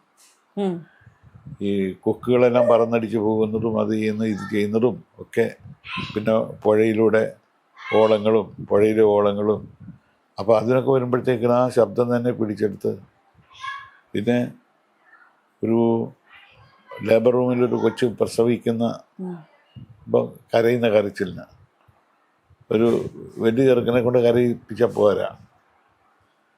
അതിനപ്പോൾ ലൈവ് ഓർക്കസ്ട്ര ആണെങ്കിൽ എന്ത് ചെയ്യും? അവിടെ ഇരുന്ന് പാട്ട് പാടാനിരിക്കുന്ന ആന്ന് കരഞ്ഞിട്ടുണ്ടെങ്കിൽ ജനിച്ച ഉടനെയുള്ള ഒരു കൊച്ചിൻ്റെ കരച്ചിലാണ് കേൾക്കേണ്ടത്. അപ്പോൾ നമ്മൾ എന്ത് ചെയ്യും? ഹോസ്പിറ്റലുകാരോട് പറഞ്ഞ് ആ ഉടനെയുള്ള കരച്ചിൽ റെക്കോർഡ് ചെയ്യും. അങ്ങനെ ഇട്ടുകൊടുക്കും. അപ്പം അങ്ങനെ ലൈവായിട്ട് കിട്ടാത്ത ഒത്തിരി സാധനങ്ങൾ റെക്കോർഡ് ചെയ്തപ്പം കിട്ടി തുടങ്ങി. ആദ്യമായിട്ടിത് കൊണ്ടുവന്ന ആരാണെന്നറിയാം? മഹാനായ PJ ആൻ്റണി. അദ്ദേഹത്തിൻ്റെ കാളരാത്രി എന്ന് പറയുന്ന നാടകത്തിലാണ് ഈ ഓർക്കസ്ട്രക്കാരെ കൊണ്ട് സൈ ഇട്ടിട്ട് എല്ലാത്തിനും മാറ്റിയിട്ട് റെക്കോർഡിങ് ആക്കി. ഈ നാടകങ്ങൾക്കുള്ള വേദി കണ്ടെത്തുന്നത് എങ്ങനെയാണ്? ഇപ്പോൾ ഒരു നാടകം ചെയ്ത് കഴിയുമ്പം നാടകം ചെയ്യുന്നതിന് മുന്നേ വേദികൾ കിട്ടുമായിരുന്നോ, അല്ലെങ്കിൽ ചെയ്ത ശേഷം വേദികൾ കണ്ടെത്തുകയായിരുന്നു? അല്ല, ഇന്നിപ്പം നമ്മൾ വേദി കണ്ടെത്താനൊന്നും പോകണ്ട. നാടക ഏജന്റുമാരുണ്ട്. അവർ വേദി കണ്ടെത്തി, വേറെ അമ്പലക്കാരെങ്കിലും കമ്മിറ്റി കൂടുമല്ലോ പരിപാടി, അപ്പോഴിവരവിടെ കാണും. എന്നിട്ട് എന്ത് വേണം, നാടകം എത്ര വേണം, ഗാനമേള എത്ര വേണം, 10 ദിവസത്തെ ഉത്സവമാണെങ്കിൽ ഇതെല്ലാം ഇവരാണിപ്പം തീരുമാനിക്കുന്നത്. ഞാൻ പ്രൊഫഷണൽ നാടക ട്രൂപ്പ് തുടങ്ങുമ്പോൾ എനിക്കിതൊന്നും അറിയത്തില്ല, ആരെയും പരിചയമില്ല, ഒന്നുമില്ല. ഇപ്പോൾ ട്രാവൽ ഏജൻസി ഉള്ളത് കാരണം കൊണ്ട് കോട്ടയത്തു നിന്ന് ഒരു പാർട്ടി പാസ്പോർട്ട് എടുക്കാൻ വന്നു. പാസ്പോർട്ടൊക്കെ റെഡിയാക്കി കൊടുത്തേച്ച് ഞാൻ പറഞ്ഞു, എനിക്കിതുപോലെ ഒരു നാടക ട്രൂപ്പുണ്ട്, ഒരു നാടകം കളിക്കാൻ. അപ്പോൾ അവിടെ വൈസ് പെൻസിൻ്റെ ലോട്ടറിയുടെ ഏതാണ്ട് ക്ലബിലെ ആൾക്കാർ ചേർന്ന് അവരവിടെ ഒരു നാടകം വെച്ചു. അതാണ് ആദ്യത്തെ നാടകം. നാടകം വെച്ച് കാശും തന്നു അവർ പോയി. ആദ്യം തുടക്കകാലത്തെ കാര്യം പറയുന്നത് കേട്ടോ. അത് കഴിഞ്ഞു 3-4 മാസത്തേക്ക് ഒരു മനുഷ്യനും അന്വേഷിച്ചു വന്നില്ല. നാടകവും ഇല്ല. നമുക്ക് ജോലിയുള്ളത് കാരണം അതിനകത്ത് ശ്രദ്ധിച്ചു ഇരുന്നു. ഒരു ദിവസം കൊല്ലത്തുനിന്ന് ഒരു 2 പേര് വന്നു. അവർക്ക് നാടകം വേണം.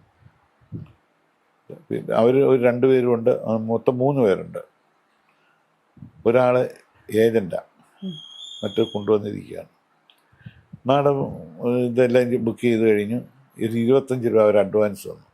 അപ്പോൾ പിന്നെ പോരാൻ നേരത്ത് ഞാൻ ചോദിച്ചു, നിങ്ങളത് എങ്ങനെയാണ് ഈ നാടകം സെലക്ട് ചെയ്ത് ഇത്രയും കഷ്ടപ്പെട്ട് കൊല്ലത്തുനിന്ന് ഇവിടം വരെ വന്നത്? അത് വേറെ നാടകമൊന്നും കിട്ടാനില്ലാത്തതുകൊണ്ട്. വേറെ 21 നാടകമാണ് അവിടെ മത്സരിക്കുകയാണ് വള്ളക്കാർ തമ്മിൽ. വള്ളക്കാരും ബോട്ടുകാരും അങ്ങനെയുള്ളവർ തമ്മിൽ മത്സരിക്കുക. 21 നാടകം വേണം. 20 നാടകമായപ്പോഴത്തേനും തീർന്നു കേരളത്തിലെ എല്ലാ സമിതികളും ഉണ്ട്. അങ്ങനെ വന്നതാണ്ട് പിന്നെ ഇത് അങ്ങനെ കഴിച്ചു. 58 നാടകം അവിടെ വെച്ച് ബുക്ക് ചെയ്യണം. അന്ന് ഞാനൊറ്റയ്ക്കല്ല, എല്ലാവരും കൂടെ ഇരുന്നിട്ട് എഗ്രിമെൻ്റ് എഴുത്തായിരുന്നു. 58 പേർക്ക് എഴുതി കൊടുക്കണ്ടേ. പിന്നെ അത് പിന്നെ നമുക്ക് പുറകോട്ട് ചിന്തിക്കേണ്ടി വന്നിട്ടില്ല.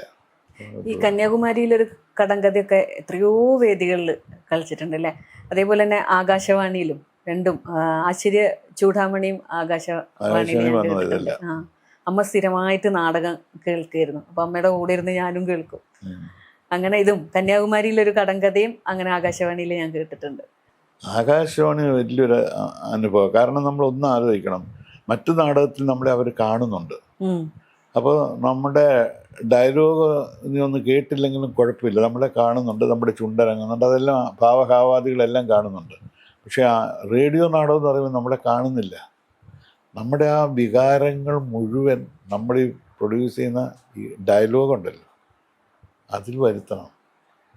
എന്നാൽ മാത്രമേ ഇത് ഇപ്പോൾ ഒരു കാമവികാരം വരുത്തുന്നുണ്ടായി അത് നാടകത്തിൽ കാണിക്കാനാണെങ്കിൽ എളുപ്പമാണ്.